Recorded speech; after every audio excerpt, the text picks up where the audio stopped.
In December 1971, the Australian outback produced its most baffling wildlife encounter, a feral blonde woman living among kangaroos. This is, believe it or bullshit. The so-called Nullarbor nymph was first reported on Boxing Day by professional kangaroo shooters near the town of Eucla, Western Australia, population 8. The men provided grainy amateur film showing a half-naked white woman dressed in kangaroo skins holding a live kangaroo by its tail. Within days, the story made Time magazine. Newsweek picked it up. The BBC deployed a full documentary crew to the Australian desert. Journalists from Sydney, Adelaide, Perth, and the United States descended upon Eucla, all hoping to capture footage of this mysterious woman who had apparently rejected civilization to hop around with marsupials. The international press treated this as a legitimate scientific discovery. Additional sightings flooded in. A busload of tourists claimed to have seen her running across the road at 1:45 in the morning, so they left sandwiches and candy on the roadside. For a woman they believed was feral.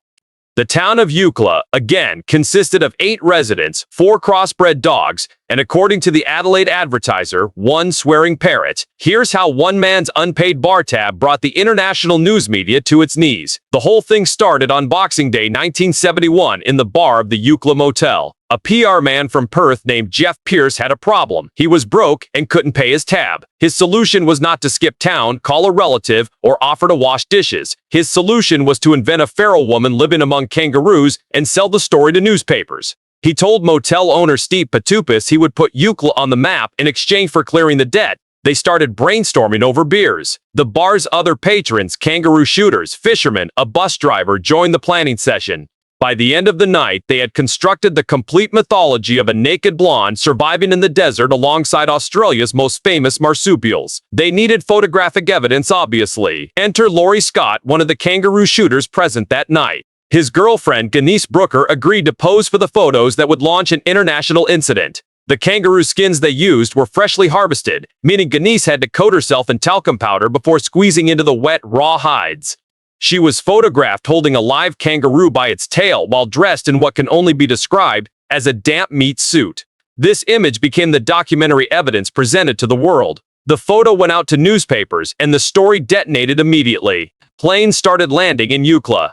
Remember, this town had 8 permanent residents. Suddenly, it was hosting BBC documentary crews, American network journalists, and international camera teams wandering the desert asking locals if they personally witnessed the mysterious nymph. Every single one of those 8 locals said yes, absolutely, she's definitely out there somewhere. They maintained this lie with straight faces for months. To keep the story alive and the journalists interested, the conspirators arranged for Denise to run across the air highway at 1:45 in the morning, precisely as a scheduled tourist bus passed through.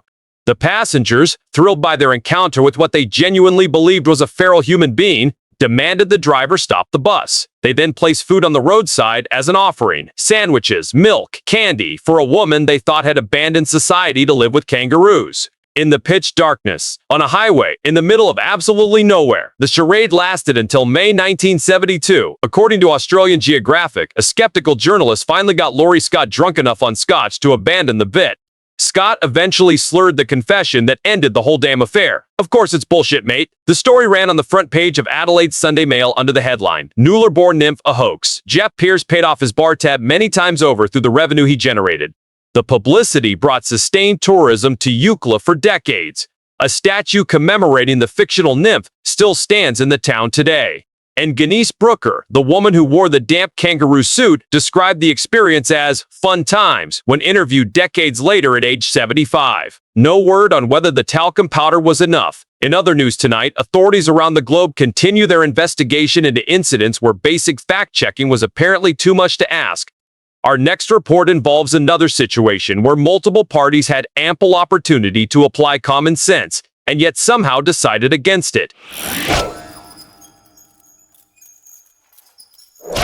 In 1969, a novel called Naked Came the Stranger climbed to number 4 on the New York Times bestseller list. It sold over 90,000 copies in hardcover alone. The plot involved a Long Island housewife who systematically seduces every married man in her neighborhood to get revenge on her cheating husband. Her conquests included a rabbi, a prizefighter, a mobster, and a crooner who was definitely not Frank Sinatra. Critics called it trashy. Readers couldn't put it down. The author, a demure housewife named Penelope Ash, appeared on talk shows in low-cut dresses discussing sexual liberation. One small problem: Penelope Ash did not exist. The book was written by 24 newspaper journalists on purpose to be terrible, and the entire project was designed as an experiment to prove that American literary taste had completely collapsed. The writers included 2 Pulitzer Prize winners. The woman playing Penelope Ash in photographs and television appearances was actually the sister-in-law of the ringleader. And when the hoax was finally revealed on national television, the book became even more popular. Publishers offered $500,000 for a sequel. The American reading public had been called stupid to their faces, and they responded by buying more copies. Here's how this literary indictment came together. In 1966, Newsday columnist Mike McGrady was lying in bed attempting to read Valley of the Dolls. According to McGrady, he couldn't get past the first few pages. He spent the next day stewing over the fact that garbage like this dominated the bestseller list while actual literature languished in obscurity. Writers like Harold Robbins and Jacqueline Susan were printing money with prose that would have failed a high school English class. McGrady decided to prove a point. He sent a memo to his colleagues at Newsday that read, "As one of Newsday's truly outstanding literary talents, you are hereby officially invited to become the co-author of a best-selling novel. There will be an unremitting emphasis on sex. Also, true excellence in writing will be quickly blue-penciled into oblivion." 24 journalists signed up, 19 men, 5 women. McGrady gave each contributor a 4-page outline and one rule: a minimum of 2 sex scenes per chapter. The book was completed in 3 weeks. Each writer handled one chapter without knowing what came before or after. Some chapters had to be edited because they were too well written. According to the Washington Post, one contributor actually submitted competent prose and had to be told to make it worse. The plot, such as it was, followed radio host Gillian Blake discovering her husband's affair and methodically sleeping with every prominent man on Long Island. A hippie, an executive, a gay man, a rabbi. Nobody was safe when Gillian went on the prowl. McGrady enlisted his sister-in-law Billy Young to pose as the fictional author Penelope Ash. She appeared at meetings with publishers and on talk shows, delivering lines like, "A writer's got to impale his guts on the typewriter." The book hit stores in August 1969 with a cover featuring a naked woman and a promotional campaign emphasizing its scandalous content. It sold 20,000 copies almost immediately. The hoax lasted until some collaborators started feeling guilty about the money they were making from deliberately terrible writing. In August 1969, the male authors appeared on The David Frost Show to confess. The audience had been expecting Penelope Ash. Instead, 25 men walked out single file while the orchestra played "A Pretty Girl is Like a Melody." McGrady explained that the entire book had been an experiment in proving American literary culture was broken beyond repair. The response was immediate. Sales tripled. The book spent 13 weeks on the New York Times bestseller list and eventually moved over 400,000 copies. An adult film was later produced with the same title. McGrady compared himself to Dr. Frankenstein. The original 24 authors split the profits equally.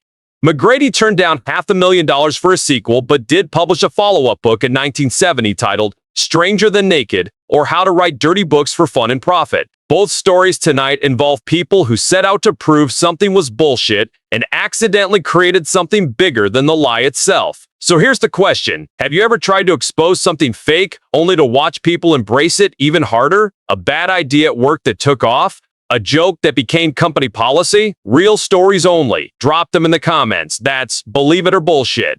Subscribe now. Someone somewhere is already planning our next episode.